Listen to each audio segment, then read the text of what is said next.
കൊച്ചിയിൽ മേയർ സ്ഥാനത്തിൽ പരസ്യ പ്രതികരണവുമായി ലത്തീൻ സഭ. ലത്തീൻ വിഭാഗത്തിന് പ്രാതിനിധ്യം വേണമെന്ന് KRLCC vice president Joseph Jude റിപ്പോർട്ടറിനോട് പറഞ്ഞു. ഷൈനി മാത്യു, മിനിമോൾ VK എന്നിവരിൽ ഒരാളെ പരിഗണിക്കണമെന്നാണ് ആവശ്യം. പ്രതികരണം: ഈ കൊച്ചി കോർപ്പറേഷനിലേക്കുള്ള മേയർ തെരഞ്ഞെടുപ്പിൽ ലത്തീൻ സമുദായത്തെ പ്രതിനിധീകരിക്കുന്ന ഒരു വ്യക്തി മേയറായി നഗരസഭയുടെ ചുമതലക്കാരനായി വരണമെന്നത് ഞങ്ങൾ പ്രതീക്ഷിക്കുന്ന ഒരു യാഥാർത്ഥ്യം. 46 ഡിവിഷൻസിലാണ് കോൺഗ്രസ് ജയിച്ചിരിക്കുന്നത്. 76 ഡിവിഷൻസിൽ അതിൽ 18 ഡിവിഷൻസ്, അത് 39% പേരും ഈ സമുദായത്തിൻ്റെ ഏരിയകളിൽ നിന്നാണ് ജയിച്ചു വന്നിട്ടുള്ളത്. സ്വാഭാവികമായും ഈ ഭരണത്തിലൊരു പങ്കാളിത്തം എന്ന് പറയുന്നത് അത് ജനാധിപത്യത്തിൻ്റെ സവിശേഷതയായിട്ട് കണക്കാക്കാവുന്നതേ ഉള്ളൂ. അതുകൊണ്ടാണ് ഈ മേയർ സ്ഥാനത്തേക്ക് ലത്തീൻ സമുദായാംഗങ്ങളായ ഒരു വ്യക്തിയെ, ഒരു കൗൺസിലറെ നിയോഗിക്കണം എന്ന ഒരു ആഗ്രഹം പാർട്ടിയുടെ മുൻപിൽ സമുദായം വച്ചിട്ടുള്ളത്. എന്നാൽ മേയർ സ്ഥാനത്തേക്ക് ദീപ്തി മേരി വർഗീസിന് തന്നെ പ്രഥമ പരിഗണന നൽകണമെന്നാണ് കോൺഗ്രസിന്റെ ആവശ്യം. ഉയർന്ന സംഘടനാ പദവി പരിഗണിക്കണമെന്നാണ് പാർട്ടിയുടെ നിലപാട്. സജോ ദേവസ്യയുണ്ട് കൂടുതൽ വിവരങ്ങളുമായി. സജോ ദേവസ്യ, ലത്തീൻ വിഭാഗത്തിന് പ്രാതിനിധ്യം വേണമെന്ന് സഭ പറയുമ്പോൾ കോൺഗ്രസ് ദീപ്തി മേരി വർഗീസ് തന്നെ ആദ്യം വരട്ടെ, അതിനുശേഷം വേണ്ടിവന്നാൽ ടേമിന്റെ അടിസ്ഥാനത്തിൽ രണ്ടാം ഘട്ടത്തിൽ അവരെ പരിഗണിക്കാമെന്നുള്ളതാണ്. ഇതിൽ ലത്തീൻ സഭ തുറന്ന അഭിപ്രായവുമായിട്ട് വരുന്ന സാഹചര്യത്തിൽ ദീപ്തി മേരി വർഗീസിനെ വെട്ടാനുള്ളൊരു സാധ്യതയുണ്ടോ?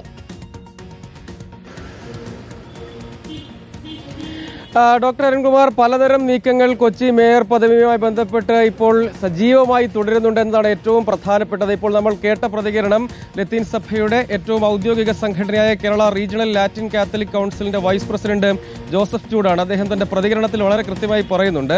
അതായത് ഈ കൗൺസിലർമാരുടെ എണ്ണം തന്നെ പരിശോധിക്കുകയാണെങ്കിൽ ലത്തീൻ വിഭാഗം ഏറ്റവും കൂടുതൽ തിങ്ങിപ്പാർക്കുന്ന പ്രദേശത്തു നിന്നാണ് തിരഞ്ഞെടുപ്പ്, അല്ലെങ്കിൽ ആളുകളുടെ പ്രാതിനിധ്യം പരിശോധിച്ചാൽ തന്നെ അത് വ്യക്തമാകും. അതുകൊണ്ട് ആ പ്രാതിനിധ്യം കിട്ടണം, അതൊരു ജനാധിപത്യപരമായ അവകാശം നിലയ്ക്കാണ് പറയുന്നത്. 2 പേരുകൾ അവർ മുന്നോട്ട് വെക്കുകയാണ്. ഒന്ന് ഷൈനി മാത്യു, 2 മിനിമോൾ VK. ഈ 2 പേരിൽ ആരെയെങ്കിലും പരിഗണിക്കണം, ലത്തീൻ സഭയ്ക്ക് പ്രാതിനിധ്യം കിട്ടണം എന്നാണ് അവരുടെ അഭിപ്രായം. ഇത് ഒരു സാമുദായിക സമ്മർദ്ദം എന്ന നിലയ്ക്ക് കോൺഗ്രസിന് മുന്നിലുണ്ട് എന്നാണ് ഒരു പ്രധാനപ്പെട്ട കാര്യം. അതേസമയം ദീപ്തി മേരി വർഗീസ് എന്ന സംഘടനയിൽ ഏറ്റവും ഉയർന്ന ചുമതല, അതായത് തിരഞ്ഞെടുക്കപ്പെട്ട കൗൺസിലർമാരിൽ ഏറ്റവും ഉയർന്ന സംഘടനാ ചുമതല വഹിക്കുന്ന ആളാണ്. KPCCയുടെ ജനറൽ സെക്രട്ടറിയാണ്. അതുകൊണ്ട് അവർക്കാണ് മുഖ്യ പരിഗണന. അതേസമയം ദീപ്തി ഈ പദവിയിലേക്ക് എത്തുന്നതിനെ ചില നേതാക്കളുടെ വ്യക്തി താല്പര്യം എതിരാകുന്നുണ്ട് എന്നത് വളരെ പ്രധാനമാണ്. എറണാകുളം ജില്ലയിലെ അവരെ സംബന്ധിച്ചിടത്തോളം സാമുദായിക സമ്മർദ്ദം ഉൾപ്പെടെയുള്ള കാര്യങ്ങൾ അവർ ചൂണ്ടിക്കാണിക്കുന്നു എന്നതാണ് പ്രധാന കാര്യമായി എടുത്തു പറയേണ്ടത്. അതായത് കോൺഗ്രസിനകത്തെ ആഭ്യന്തര സമവാക്യം വളരെ പ്രധാനപ്പെട്ട ഒരു കാര്യമാണ്. രണ്ടാമത്തേതാണ് സാമുദായിക പരിഗണന. ഇതാണ് വളരെ പ്രധാനമായും ഇപ്പോൾ ഈ തീരുമാനം സംബന്ധിച്ച് പാർലമെന്ററി പാർട്ടിയിലെ ഭൂരിപക്ഷം അടക്കം പരിഗണിക്കണമെന്ന് ചില നേതാക്കളെ കൊണ്ട് പറയിപ്പിക്കാനുള്ള പ്രധാനപ്പെട്ട കാരണവും അതാണ്. MP-മാരടക്കം ഡൽഹിയിലാണ്.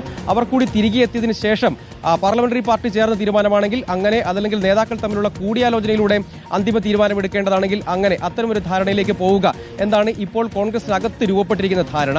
നേരത്തെ സാമുദായിക പരിഗണന ഉറപ്പാക്കാൻ അതുകൂടി നിയമസഭാ തെരഞ്ഞെടുപ്പ് വരുന്നതുകൊണ്ട് അതുകൂടി വേണ്ടിവരും. അങ്ങനെയെങ്കിൽ ടേം വ്യവസ്ഥയിലേക്ക് പോവുക. ആദ്യ 2.5 വർഷം ദീപ്തിക്ക് നൽകുക, അടുത്ത 2.5 വർഷം ഈ പറയുന്ന ഷൈനി മാത്യുവിനോ മിനിമോൾ VKക്കോ നൽകുക. ഷൈനി മാത്യുവിന്റെ പേരാണ് ആദ്യ പേരായി ലത്തീൻ സഭ മുന്നോട്ട് വെക്കുന്നതെന്നാണ് പ്രധാനപ്പെട്ട കാര്യം. അങ്ങനെയെങ്കിൽ ടേം വ്യവസ്ഥ നടപ്പാക്കുക, ഭൂരിപക്ഷ സമുദായത്തിൽ നിന്നുള്ള ഒരാളെ ഡെപ്യൂട്ടി മേയർ ആക്കുക എന്നതാണ് ഇപ്പോഴത്തെ ധാരണ. ആ ധാരണ അതേ നിലയ്ക്ക് നടപ്പായാൽ ടേം വ്യവസ്ഥ നടപ്പാകും. അതിൽ ദീപ്തി മേരി വർഗീസ് ആദ്യഘട്ടത്തിൽ മേയറാകും. രണ്ടാമത് ഷൈനി മാത്യുവോ VK മിനിമോളെയോ പരിഗണിക്കും. ഒപ്പം ഡെപ്യൂട്ടി മേയറായി KVP കൃഷ്ണകുമാറിനെ പരിഗണിക്കുക എന്ന നിലയ്ക്കാണ്. അതിലും ടേം വ്യവസ്ഥ ആവശ്യമുണ്ടെങ്കിൽ നടപ്പാക്കുക. ഈ നിലയ്ക്കുള്ളൊരു ചർച്ചയാണ് പുരോഗമിക്കുന്നത്. അതേസമയം ദീപ്തിയുടെ സംഘടനാ തലത്തിലുള്ള അവർ KSU മുതൽ സംഘടനാ തലത്തിൽ പ്രവർത്തിച്ചു വന്ന ആളാണ്. അതുകൊണ്ട് പാർലമെന്ററി പാർട്ടിയിലെ തലയെണ്ണം ഒന്നും എടുക്കേണ്ട കാര്യമില്ല. നേതാക്കളുടെ വ്യക്തി താല്പര്യവും അല്ലെങ്കിൽ അങ്ങനെ എന്തെങ്കിലും കോൺഗ്രസിനകത്തെ ആഭ്യന്തര ഗ്രൂപ്പ് സമവാക്യങ്ങളൊന്നും പരിഗണിക്കേണ്ടതില്ല എന്ന അഭിപ്രായമുള്ളവരുണ്ട്. നേരെ തിരിച്ച അഭിപ്രായമുള്ളവരുമുണ്ട്. വളരെ വേഗത്തിൽ തന്നെ കൂടിയാലോചനകളിലൂടെ, അതേസമയം ഇത്തരം കാര്യങ്ങളൊക്കെ കോൺഗ്രസ് ആഭ്യന്തരമായി ജില്ലാ നേതൃത്വമൊക്കെ തള്ളുകയാണ്.